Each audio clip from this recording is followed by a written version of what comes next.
Muy buenas tardes, chicos. Bueno, entonces, como saben, venimos trabajando en todo lo que tiene que ver con la parte de este módulo de elaboración de documentos. Hoy vamos a dar inicio a lo que tiene que ver con nuestra cuarta clase. Hoy vamos a estar culminando la normativa para uso de los sobres. ¿Se acuerdan que hemos estado trabajando desde la semana pasada? Estamos trabajando con todo aquello lo que tiene que ver con la parte de la presentación de los sobres y los diferentes esquemas que ustedes se van a encontrar a la hora de la presentación de los sobres.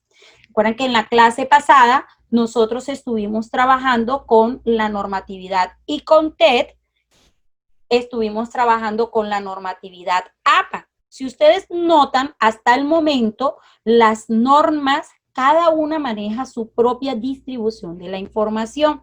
De acuerdo al tipo de norma que yo esté utilizando, así es la distribución que yo voy a hacer de esa información al interior de los sobres, al interior de las zonas que tiene cada sobre. ¿Se acuerdan que yo les dije como ustedes pueden ver aquí en esta imagen, siempre nosotros nos vamos a encontrar con una cara interna del sobre y nos vamos a encontrar con una cara externa del sobre, sin importar con qué tipo de sobre yo esté trabajando, el sobre siempre tiene una cara interna y una cara externa. ¿Cómo identifico yo cuándo es la cara interna del sobre? Porque es la zona donde se encuentra la abertura o chapeta de abertura o pestaña de abertura. Está la otra parte, que es la cara externa, que como su nombre lo indica, es el lado contrario hacia el área de abertura del sobre.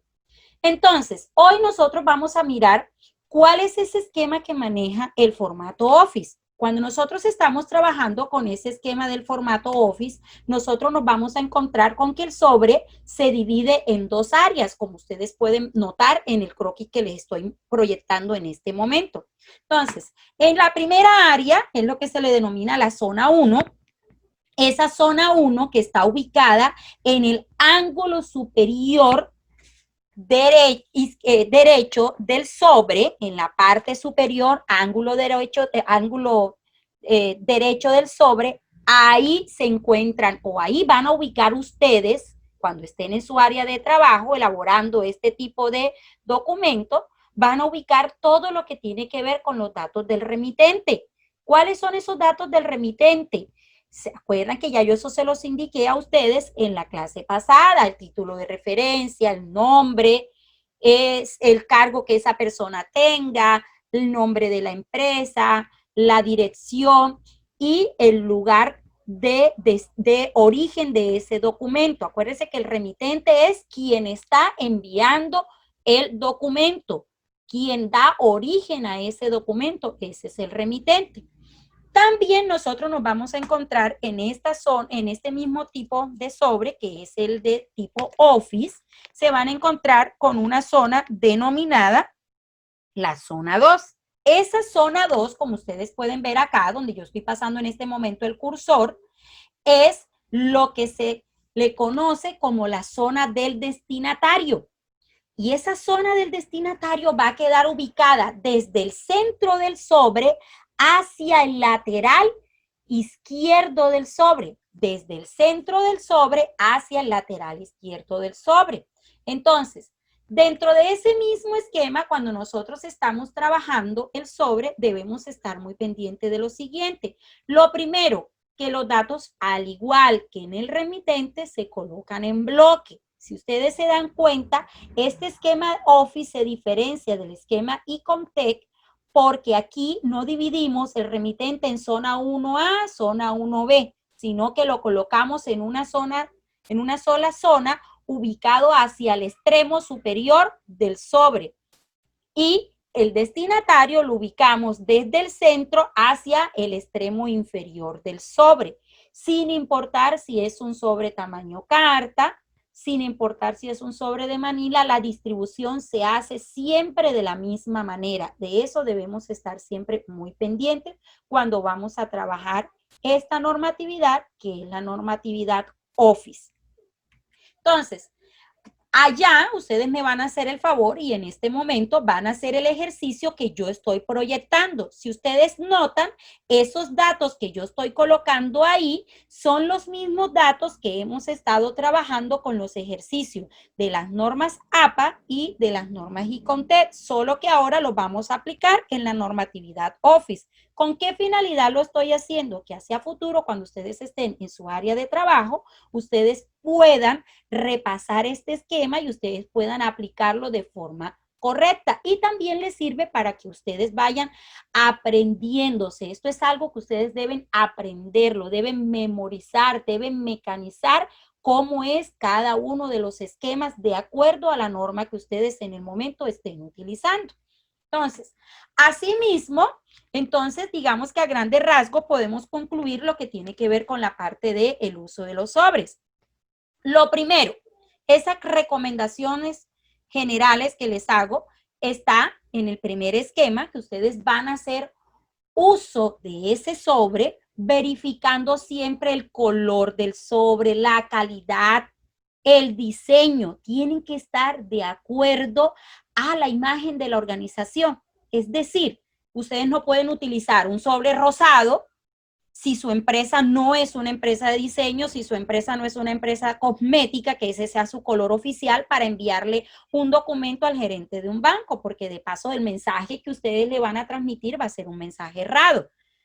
¿Qué quiere decir? Que cuando mi empresa no trabaja con colores de ese tipo, porque esa no es su imagen, no, su origen organizacional no es ese, entonces yo voy a trabajar con sobres de Manila de color convencional. Solamente se puede trabajar sobres de ese tipo con colores diferentes cuando es la misma empresa que dentro de sus políticas de uso de presentación de documentos lo tiene asignado como propio. La otra recomendación que yo les hago es que ustedes deben tener en cuenta la distribución y las zonas del sobre. A la hora de colocarla, voy a verificar con qué tipo de norma voy a llenar yo ese sobre. Si lo voy a llenar con APA, si lo voy a llenar con ERICONTE, si lo voy a llenar con Office.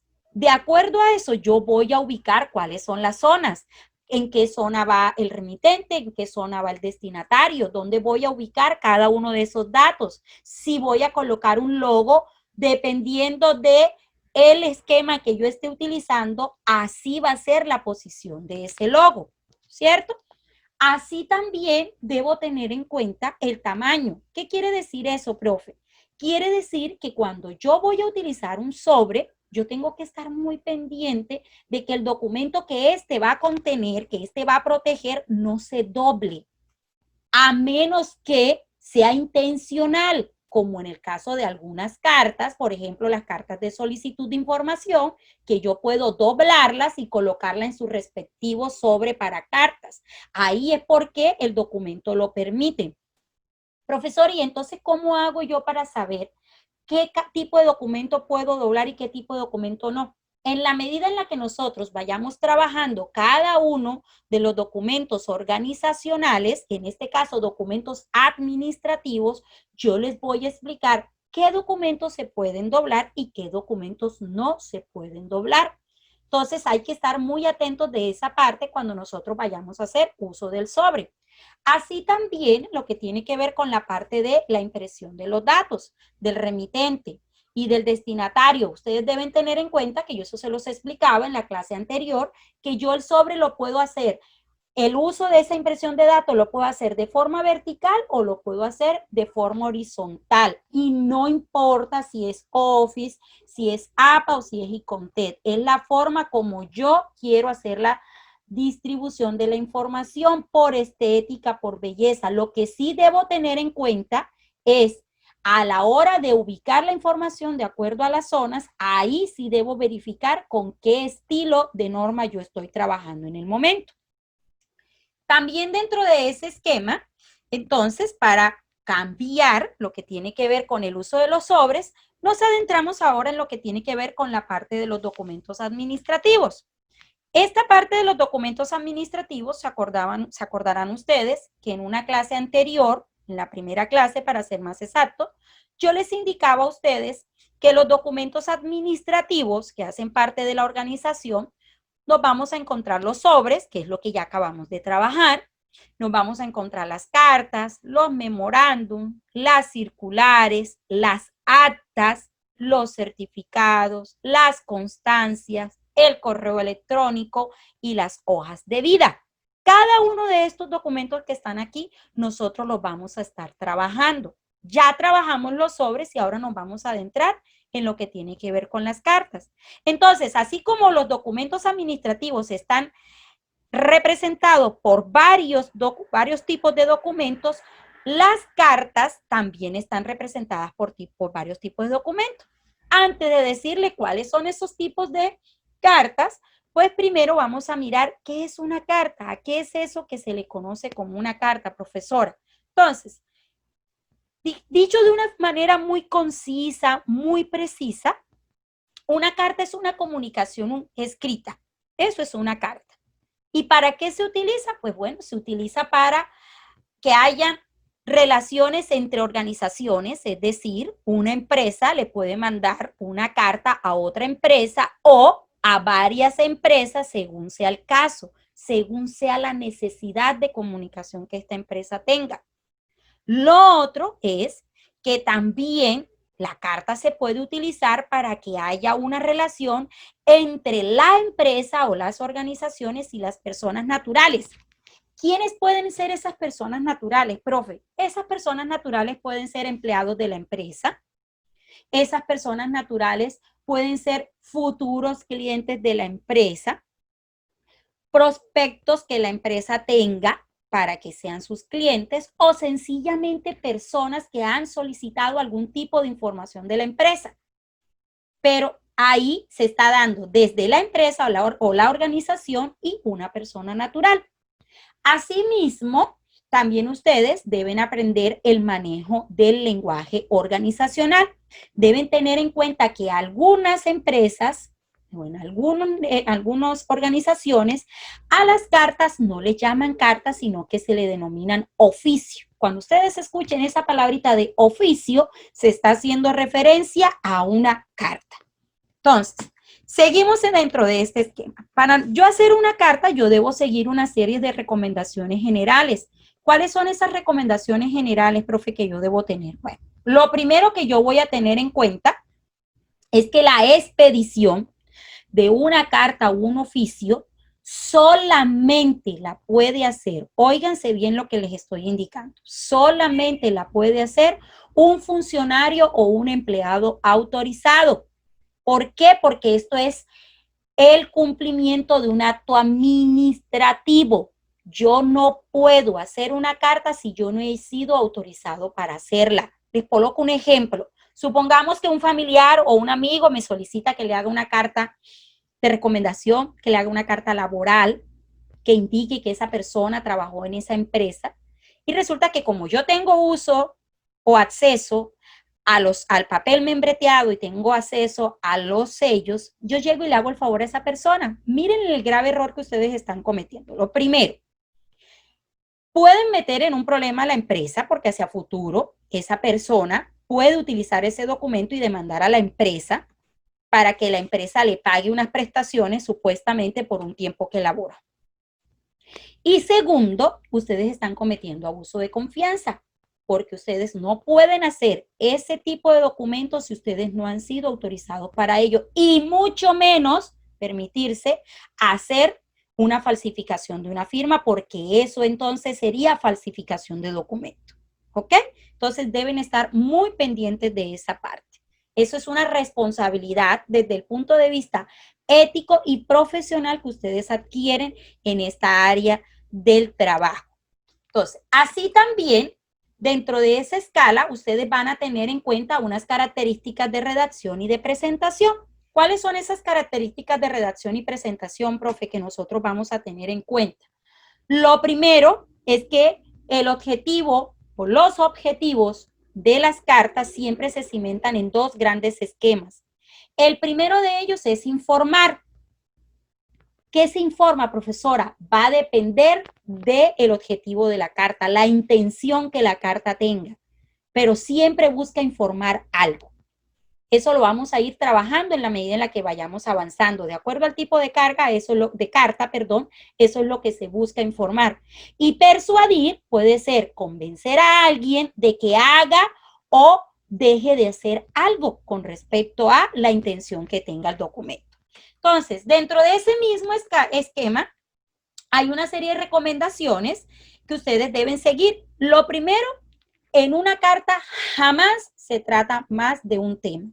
Todas las cartas siempre deben tratar un solo tema.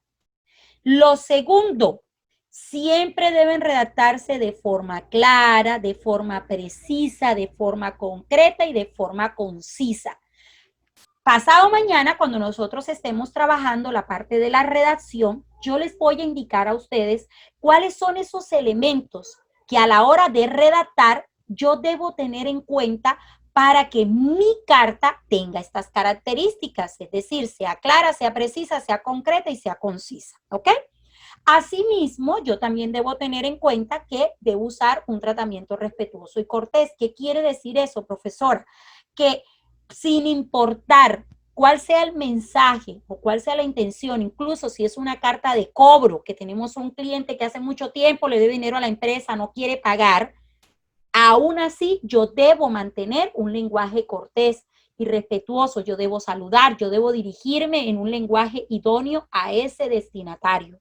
Asimismo, dentro de esa área comenzamos con este esquema de lo que tiene que ver con la parte del lenguaje respetuoso y cortés. Lo primero de ello, las redacciones siempre se hacen cuando yo voy a referirme a mí, es decir, a quien está remitiendo el documento. Cuando ustedes estén haciendo una carta, cuando ustedes vayan a hacer referencia a ustedes o a la empresa que ustedes representan, siempre se debe hacer en primera persona, cuando hace referencia al remitente. Y hay que tener en cuenta si se está hablando de manera particular, es decir, si están hablando desde ustedes, si están hablando desde su departamento o si están hablando a nombre de toda la empresa. Profesora, ¿cómo así? Por ejemplo, si nosotros estamos diciendo, vamos a dirigirnos a alguien, a alguno de ustedes, supongamos que Leonardo está trabajando en una empresa como asistente administrativo, va a hacer una carta, se va a dirigir al señor Carlos, que se encuentra trabajando en un banco, y entonces Leonardo le va a decir, me dirijo a usted, en ese caso, miren, primera persona, cuando Leonardo dice me, está hablando de él, que se está dirigiendo a esa otra persona.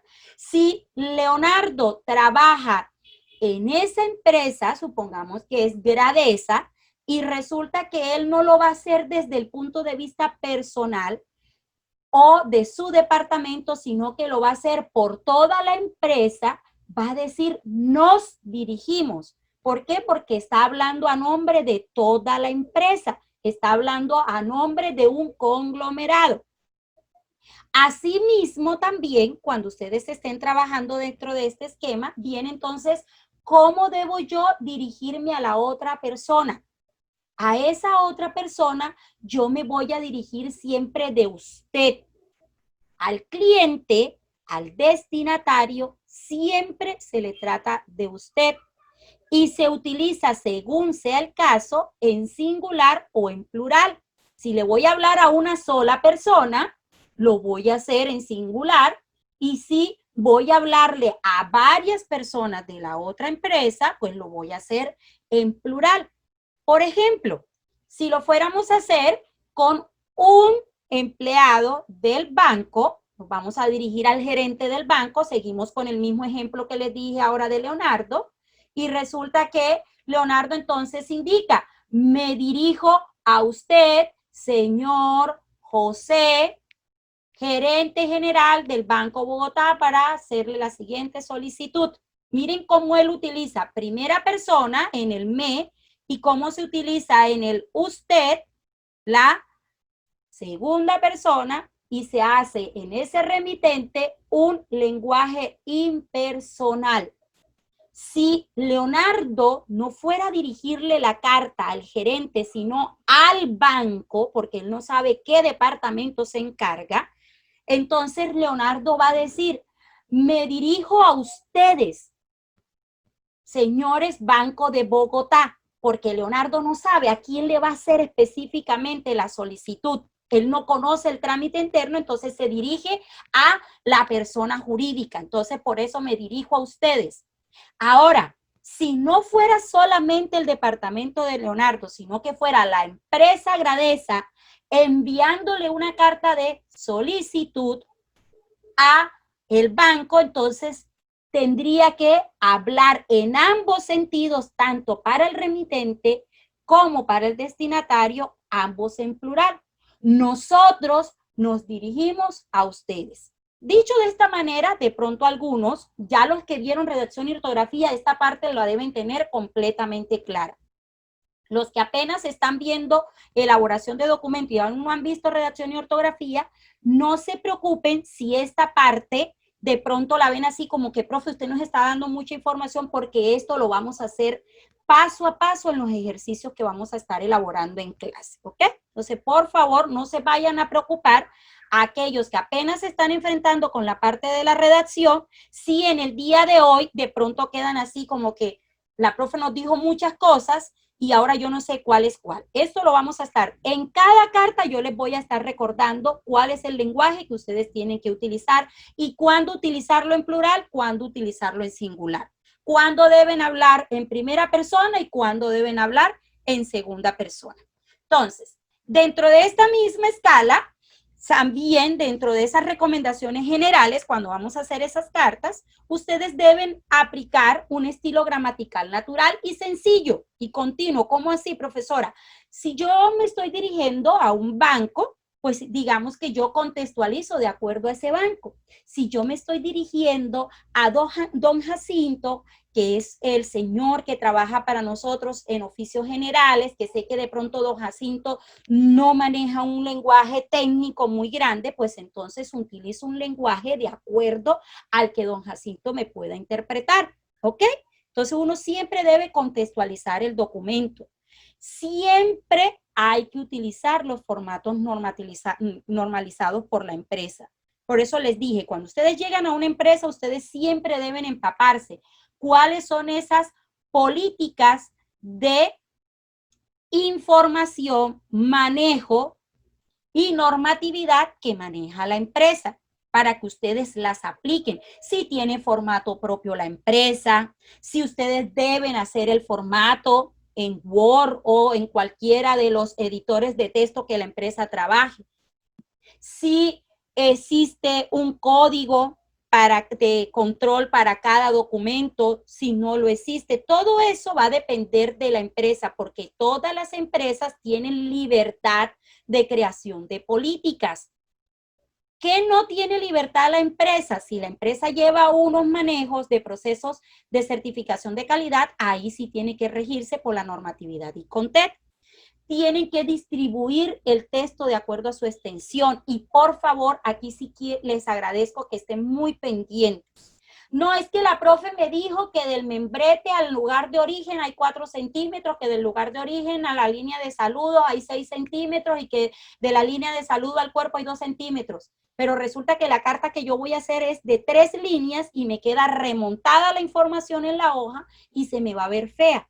La carta yo debo distribuirle la información de forma proporcionada, dependiendo de la extensión del documento. Así es como yo voy a organizar la información en esa carta. Eso yo debo tenerlo muy en cuenta cuando la voy a hacer en Word, porque el editor por excelencia de lo que tiene que ver con este tipo de documentos es el paquete de Office y en la escala de el uso del Word.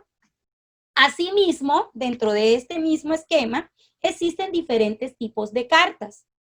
Esas cartas tienen una clasificación general. Profe, ¿cuál es esa clasificación general? La clasificación general va a depender de hacia qué área esté enfocada esa carta. Entonces, dependiendo del uso que se le vaya a dar a esa carta, nosotros nos vamos a encontrar con las cartas organizacionales. ¿Cuáles son las cartas organizacionales, profes? La carta que se da al interior de una empresa. Eso es una carta organizacional. Están las oficiales, que son esas cartas que salen de las empresas del Estado. Es decir, cartas que pueden salir de un juzgado, cartas que salen de una notaría, cartas que salen de una registraduría, cartas que salen de una alcaldía. Esos son cartas oficiales. Cuando nosotros estamos hablando ya de una carta que yo le escribí a mi mamá, que yo le escribo a un primo, que le escribo a un novio, dicho sea de paso que ya hoy en día casi eso no se utiliza por aquello de la inmediatez del WhatsApp, entonces ya en el punto personal es muy difícil encontrárselo, pero también se sigue manteniendo en claro a esta escala. Entonces, cada uno de estos elementos, la que digamos no tiene ningún esquema reglamentario es la carta personal. ¿Por qué? Porque en la carta personal yo puedo utilizar el papel que yo quiera, el esquema que yo quiera, los dibujos que yo quiera, el lenguaje que yo quiera, porque ahí nadie me controla. Eso es una carta personal. Ahora, pregunto, Fran, si tú le vas a enviar una carta al gerente de Drummond, ¿eso es una carta organizacional, es una carta oficial o es personal? Profe, una carta organizacional, una carta de la empresa, de la Ok, empresa hacia hacia otra empresa o hacia otra organización. exacto, va a depender dónde estés trabajando, ¿no es cierto? ¿Y será que tú te puedes permitir utilizar cualquier tipo de papel y cualquier tipo de lenguaje? No, profe, tengo que utilizar el de acuerdo a la política que la que esté trabajando la empresa. Correcto, muy bien, Fran. Ahora, Zenaida, si a usted le sale un contrato en la gobernación del Magdalena y resulta que la gobernación del Magdalena le va a enviar una carta al Colegio San Francisco Javier, ese tipo de carta que tú vas a hacer, ¿será que es organizacional? ¿Será que es oficial? ¿Será que es personal? Zenaida. Es oficial, Es oficial. ¿Por qué Zenaida es oficial? porque se produce, va dirigido hacia entidades del gobierno, por decirlo así. Las está remitiendo una entidad del gobierno. ¿Ok? No es tanto que vaya dirigido, sino que la está remitiendo una entidad del gobierno.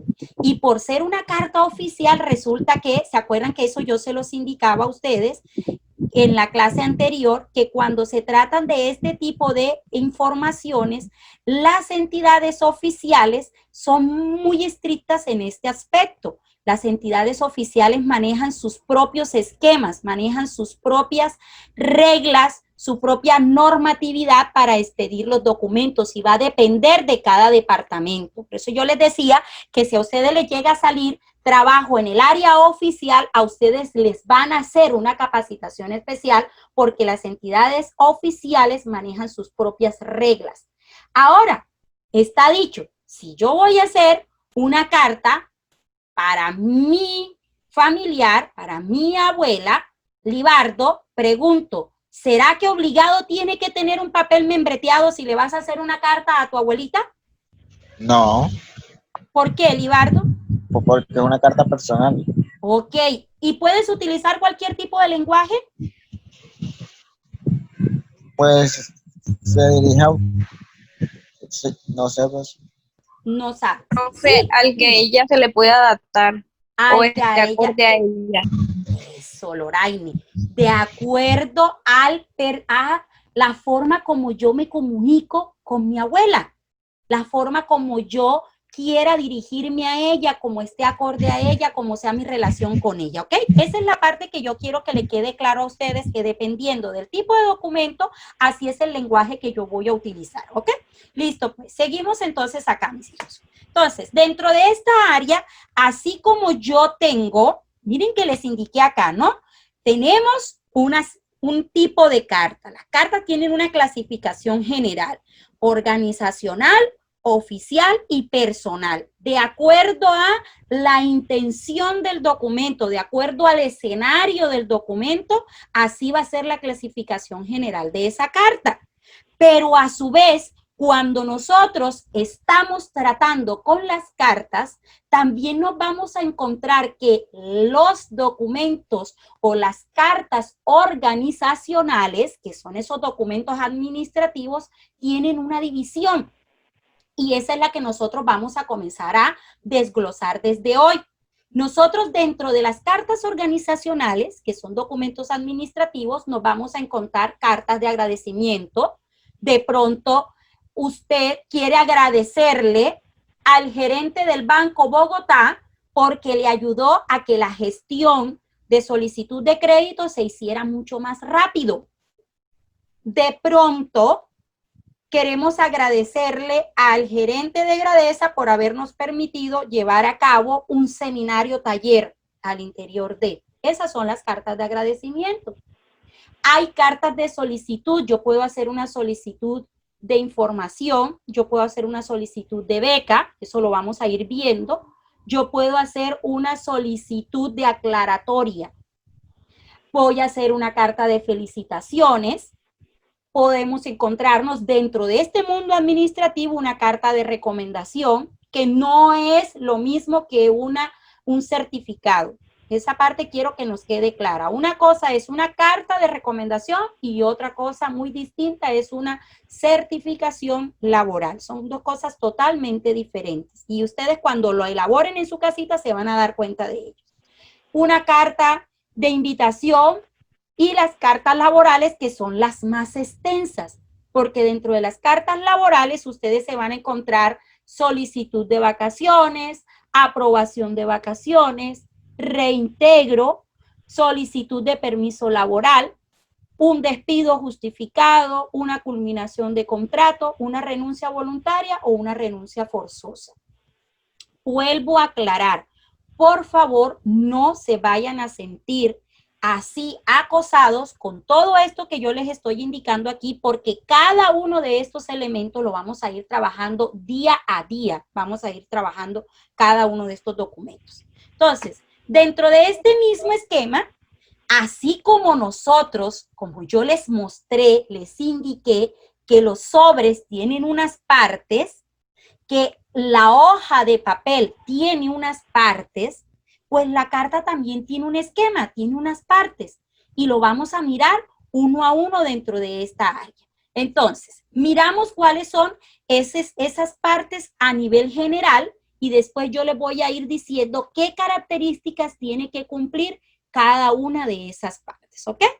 Listo. Lo primero, lo que ya yo les indiqué a ustedes cuando estábamos trabajando en el papel, que les explicaba, esa Z1 que tenemos ahí en la parte de arriba, que ya es conocida por todos, es la zona del encabezado o membrete.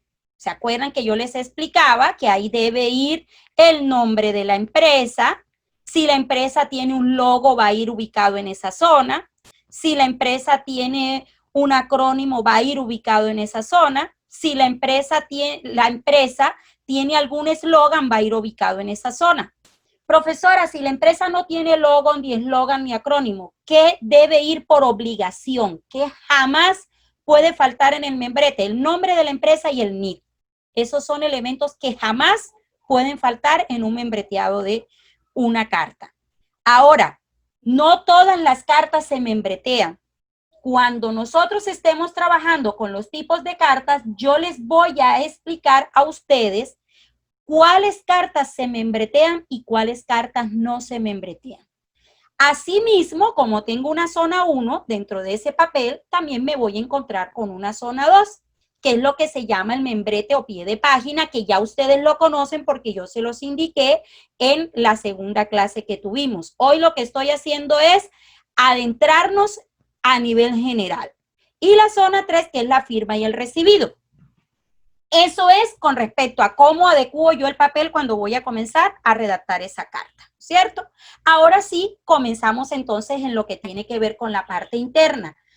En este momento les voy a mencionar todas las partes y comienzo en la siguiente diapositiva a explicarle una a una cómo debe hacer cada una de esas partes, ¿ok? Entonces, tenemos una primera área, que es lo que se le denomina código.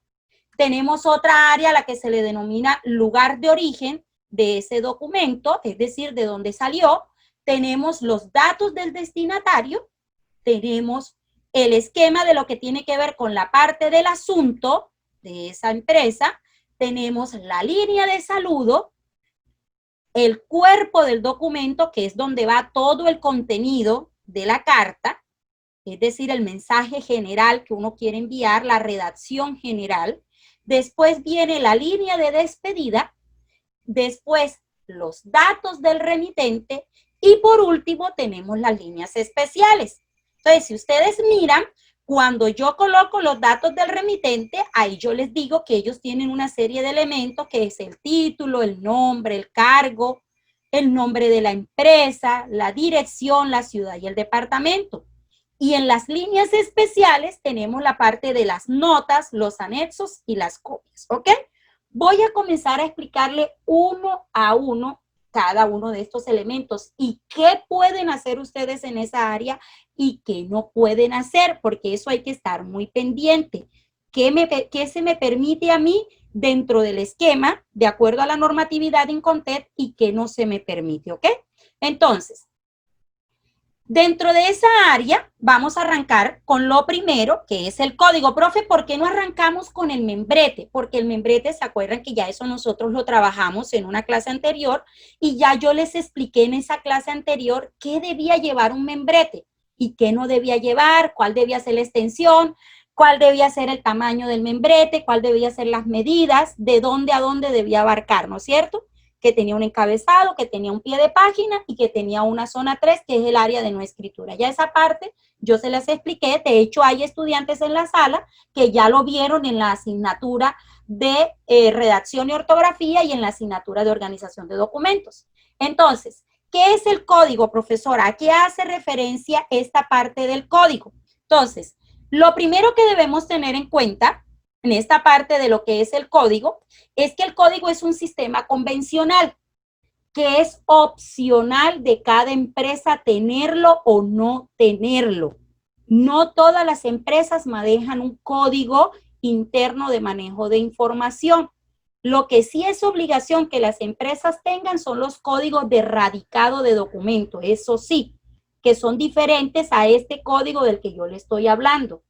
Entonces, en ese código se puede encontrar la identificación del departamento, el área o la sección que produce el documento. Por ejemplo, si el documento salió de recursos humanos, si el documento salió del departamento de contabilidad, si salió de recepción, si salió de gerencia, si salió de bodega, si salió del departamento de oficios varios, si salió del departamento de mantenimiento. Es decir, va a depender de ese esquema organizacional, es decir, cómo tenga la empresa organizado su equipo de trabajo y sus departamentos. Eso es el departamento, el área o la sección, a eso hace referencia. Está lo que se le denomina la serie documental. Profe, ¿qué es eso de serie documental? Son dígitos que manejan dos esquemas. El primer elemento, ahora yo les muestro un ejemplo, hace referencia al control documental. Es decir, cuántos documentos la empresa ha hecho durante lo que va corrido del año. Si ha hecho 1, 2, 3, 4, se hace un conteo progresivo. Lo hacen de esa manera, por eso se llama control documental. Y el último dígito de esos códigos, por lo general, las empresas lo trabajan para saber en qué año se hizo la expedición de ese documento. Vuelvo a repetir. Esto es opcional, no todas las empresas lo hacen.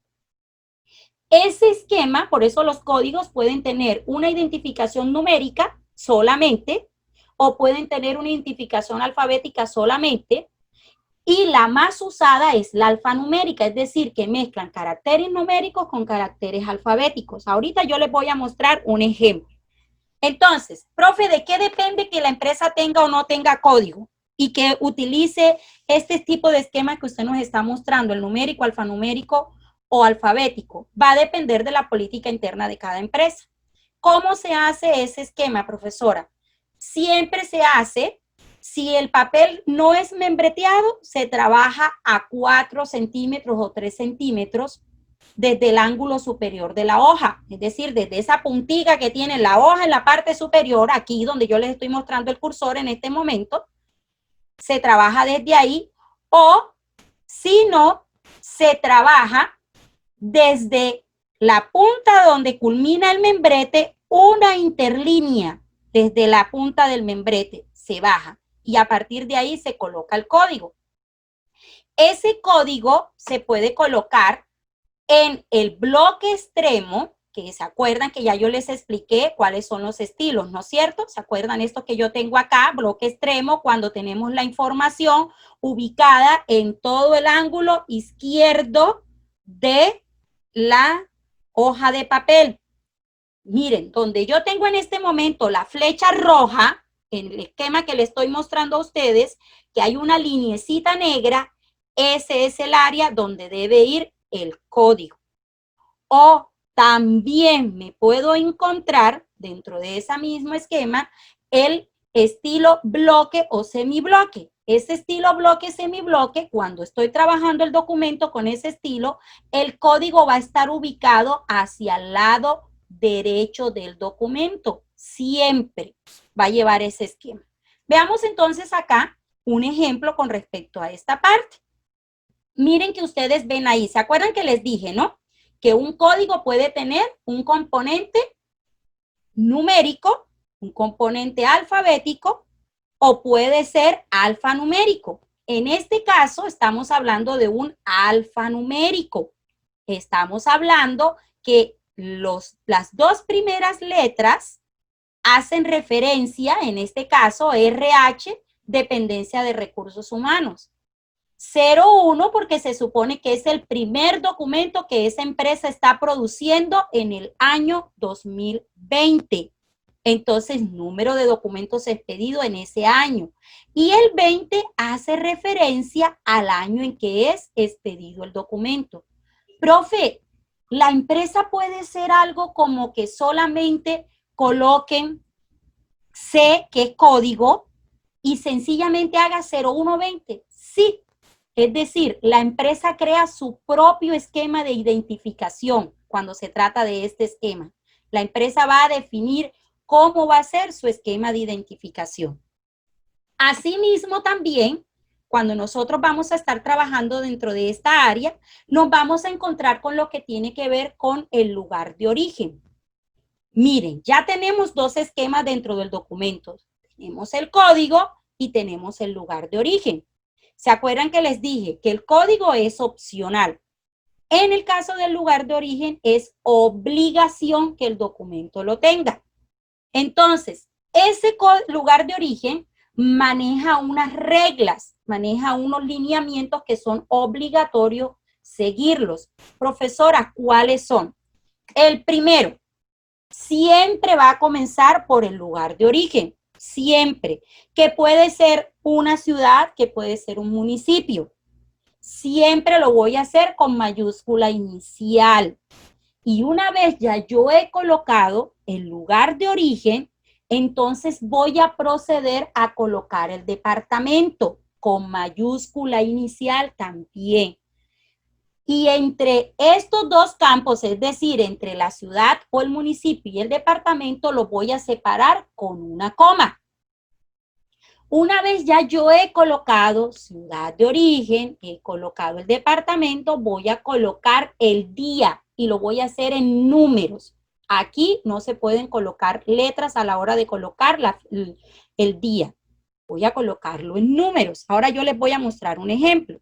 Posteriormente voy a colocar los meses y los meses jamás se escriben con mayúscula inicial porque los meses no son nombres propios. La única forma que yo escribo un mes con mayúscula inicial es si está al inicio de un párrafo. De resto, los meses siempre se escriben con minúscula, todo. Y seguido de ello viene la parte del año. Hay una aclaración que yo quiero hacerles aquí y es lo que tiene que ver con la preposición de. En los documentos, acá donde yo tengo el cursor, que es lo que correspondería al año, va otra preposición de, pero es opcional, si yo quiero o no quiero colocarla. Ahora les voy a mostrar un ejemplo. Asimismo, también dentro de esta escala, debo tener en cuenta dónde lo voy a ubicar. Si es bloque extremo, va a ir en el lateral izquierdo de la hoja, y si es bloque o semibloque, va a ir desde el centro de la hoja hacia el lateral derecho. Veamos un ejemplo para que nos quede clara esta parte. Miren aquí, tenemos la parte de arriba, que es a lo que le hemos denominado como, vamos a preguntar aquí, Preciosa, ¿cómo se llama esta parte de arriba que en este momento tiene la R, la H, el 0120? Código. Código, correcto. Listo. Asimismo también, entonces vamos a mirar el ejemplo del que yo les decía, lo que tiene que ver con la parte de el lugar de origen del documento, ¿no es cierto? ¿Se acuerdan que les indiqué ahorita? Primero va la ciudad, miren, Ciénaga. Segundo, va la coma. Damos un espacio, colocamos Magdalena. Si se dan cuenta, Ciénaga y Magdalena, ambas están con mayúscula inicial. Después voy a poner el número, la fecha, 27. Después la preposición de, para indicar 27 de qué mes, de julio. Y ahora es donde viene la parte de la proposición que yo les dije que es opcional. Yo puedo decidir si le coloco de 2020 o sencillamente dejo 2020. Yo particularmente a título personal siempre lo trabajo sin la conjunción de antes del año, porque me parece redundante colocarla, es innecesario. Entonces, por lo general, yo lo trabajo de forma limpia, como se llama, que es lo que ustedes ven aquí en este momento colocado ahí en su dispositivo. Ciénaga Magdalena, 27 de julio 2020. Ahora, si alguno de ustedes decide trabajarlo, Ciénaga Magdalena, 27 de julio de 2020, yo como tal se los aceptaré. ¿Ok? No quiere decir que el documento le vaya a salir malo por esa parte. Profe, Dime, Fran. profe, y, o sea, esa proporción siempre es necesario, o simplemente, por ejemplo, o sea, podría escribir 27 de julio 2020, ¿no? Sí, es como yo lo hago. O sea, de hecho, eso que tú me estás indicando de 27 de julio 2020 es la forma limpia. Solo que como no se han puesto de acuerdo al interior de la normatividad INCONTEC, entonces se ha optado por indicar que es decisión de la persona que está redactando el documento hacer uso o no de la segunda preposición. ¿Por qué yo no lo hago? Se preguntarán ustedes, ¿por qué no lo uso? Porque eso es redundar dentro del documento, es innecesario, le quita belleza de redacción al documento que uno llegue y coloque de julio de 2020. O sea, dos preposiciones seguidas dentro de la misma línea hace que el documento pierda belleza de redacción. Ya yo lo hago más que todo por estética de redacción. La forma, desde el punto de vista estético, de escribirlo correctamente es obviando la preposición de antes del año. ¿Alguna otra pregunta más? Yo. Señor, no se puede. Natalia, Señor, no se Angélica, puede ¿cuál de poner. las dos? La que sea. Angélica, yo tengo una pregunta. Ajá, Natalie, Yo de vamos a dejar primero. que Angie me pregunte primero y después me preguntas tú. Dime, Angélica. Bueno, El profe, después de Magdalena, la coma. No, la coma va antes del Magdalena, después del municipio o la ciudad, siempre. Entre el Ok. ¿sabes cuándo se utiliza? Ahorita yo les voy a mostrar el ejemplo. Se utiliza cuando es ciudad capital. Por ejemplo, en el caso de Bogotá. En el caso de Bogotá, mañana nosotros vamos a hacer un ejercicio de ese tipo. Se debe colocar la coma porque resulta que Bogotá cierra con DC. Entonces se coloca una coma. Capital. Porque es distrito capital y lo mismo pasa con México. Todo lo que tiene que ver con la parte de los distritos capitales se trabaja de esa manera, pero la coma Ok. siempre se utiliza después de la ciudad o el municipio. Después del departamento no se coloca coma, se coloca la fecha en número, así como se los estoy mostrando en ese esquema. ¿Oíste, Angélica? Ok, profe, gracias. Ahora sí te escucho, Natalie. Señor, en vez de julio no se puede poner el 07, o sea, el número. No, O sea, se pone no. llega Magdalena 0720. No se puede. No, señorita. El mes ok. jamás, y eso va para absolutamente todos los que están en la sala, el Tenía mes esa duda. jamás se trabaja en números. Ajá, El mes ok. siempre se trabaja con nombres. Con Así nombres. como existe la regla de que no puedo trabajar el día en letras, yo no puedo colocar 27 en letras, también existe la regla que el número, el mes, perdón, debo trabajarlo obligado por nombre. ¿Dónde se puede colocar el mes con número? Cuando sean documentos de carácter oficial a nivel de juzgados. Ahí sí, pero porque ellos manejan su propio esquema. Pero a nivel administrativo, que es como lo estamos trabajando nosotros, siempre deben colocar el nombre del mes, así tal cual como aparece aquí en el esquema que les estoy mostrando. ¿Me expliqué, Bueno, Natalie? señor. ¿Sí? Sí. Listo. Que tenía esa duda. Ok, no, Gracias, mijita. señor. Listo, pues. Cuanta duda vayan teniendo, por favor, no se queden con ellas. ¿Por qué? Porque lo ideal es que precisamente aquí en el área de clases ustedes me pregunten. Para eso son estos encuentros. Bueno,